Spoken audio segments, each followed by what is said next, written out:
And now what I'm going to do is start the truck up.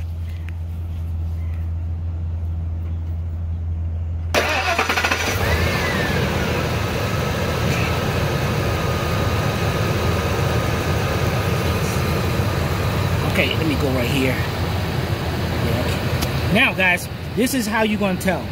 Now a good fuel pump draws anywhere between 2 and 4 amps.